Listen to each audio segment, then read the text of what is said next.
J'ai commencé en 2012 l'athlé par les crosses, parce qu'en fait je faisais les crosses scolaires avec l'école. Et donc en fait Damien était un ami de papa, a proposé que j'essaye l'athlé en club, donc à Pouzauges ici. Et j'ai pris goût, j'ai fait les crosses FFA avec Romain Guéry, mon coéquipier depuis 7 ans maintenant. Que j'y arrivais bien, ça marchait bien, j'en ai gagné et donc j'ai pris goût. C'est ça qui je pense m'a motivé aussi de continuer. Donc après j'ai découvert au fil des années les différentes disciplines de l'athlé, à savoir les kits athlés d'abord qu'on faisait en salle et après sur la piste les différentes disciplines. Il est arrivé ici à Pouzauges, donc on a tout de suite vu qu'il avait des qualités de vitesse. Il est très complet, il est capable d'aller vite, il est capable de sauter loin, sauter haut. C'est un athlète complet, quoi. Avec en plus capable aussi de courir longtemps sur l'aérobie. C'est en minime qu'il a vraiment perforé avec des records niveau national, 1m94 à la hauteur en salle. Et pour finir avec le titre de champion de France des points d'or à Saint-Renan, là au mois de juin, il faisait un triathlon, donc 200 haies, 1000 mètres et hauteur. J'aime vraiment toutes les disciplines, même encore aujourd'hui. C'est bien pour ça que là je m'oriente vers les épreuves combinées, que ce soit le demi-fond, la hauteur. Bon, la hauteur, j'ai eu des bonnes performances les dernières saisons, mais autant dans les demi-fonds ou dans les haies, j'aime vraiment ces disciplines et c'est toujours dur de choisir. En décrocher une, non franchement, je dirais peut-être le demi-fond parce que je viens de là, j'en ai toujours fait et ouais, j'adore. Si un jour je devrais me retourner vers une épreuve, ce serait le demi-fond.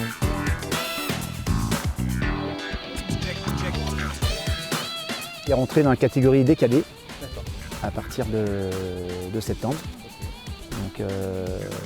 Donc là, c'est une toute nouvelle catégorie, donc il a fallu un petit peu redéfinir un peu la projection au niveau des objectifs. Depuis, on a décidé qu'il voulait partir sur les épreuves combinées. Donc plusieurs épreuves. Donc là, en salle, c'est un heptathlon, 7 épreuves. Et en estival, on sera à 10 épreuves, un décathlon. Lorsqu'il était minime, donc il faisait que des triathlons. Et c'est des choses qu'il maîtrisait facilement. Il faisait du 1000 mètres, le 200 haies et puis la hauteur, des disciplines qu'il maîtrisait facilement. Là, on a passé un strat au-dessus parce que la perche, il ne connaissait pas, c'était tout nouveau pour lui. Les lancers, on n'avait pas trop travaillé. Donc il a fallu un petit peu organiser tout ça. En plus du côté sportif, il y avait tout le côté émotionnel aussi à gérer. Il faut aussi penser que lorsqu'on vient de moins réussir une épreuve, il faut tout de suite passer à la suivante. Donc ça a été tout nouveau pour lui, pour Simon. Là, il a laissé énormément d'influx en fait, sur son premier heptat. Ça n'a pas été simple, début de saison hivernale un petit peu plus compliqué que prévu, avec du gros niveau en cadet aussi. C'est ça qui change les minimes, il y a de la densité dans le niveau national. Et donc j'ai fait mon premier heptathlon à Nantes le 14 et 15 décembre. Je fais un bon résultat, mais voilà, oui, des performances encore loin des meilleurs français, mais j'espère que ça va se débloquer et que ça va venir. Je suis encore KD1, je me laisse le temps d'approcher les différentes épreuves encore, d'essayer le décathlon cet été, voir ce que ça donne. Et impatient aussi de voir ce que je vaux sur cette discipline, quoi.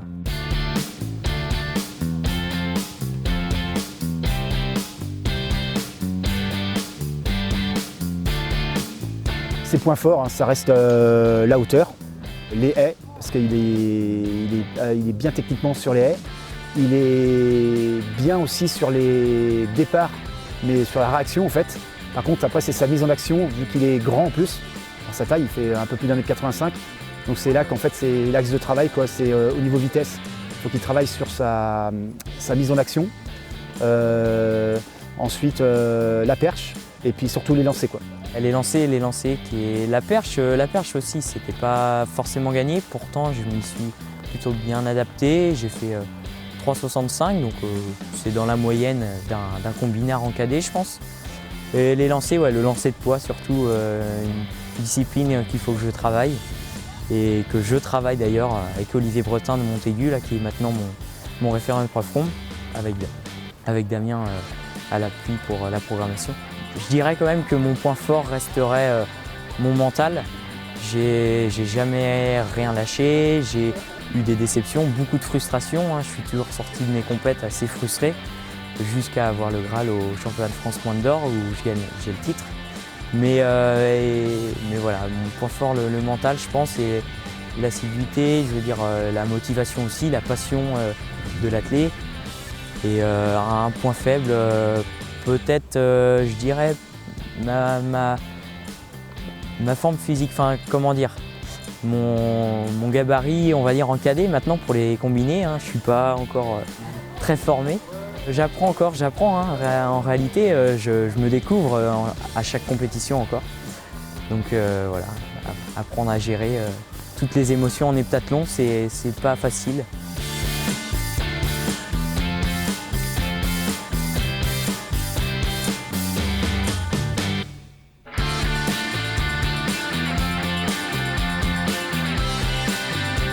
Des athlètes d'un niveau international, je dirais donc Kevin Mayer, qui est mon idole, on va dire, par rapport au décathlon, et en dehors du sportif, le personnage aussi.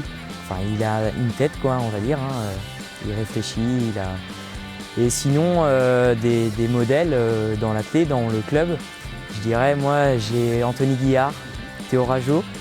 Quand je suis arrivé, depuis tout petit, je les suis, je suis assez admiratif de ce qu'ils font aussi. Voilà, il y en a d'autres, bien sûr.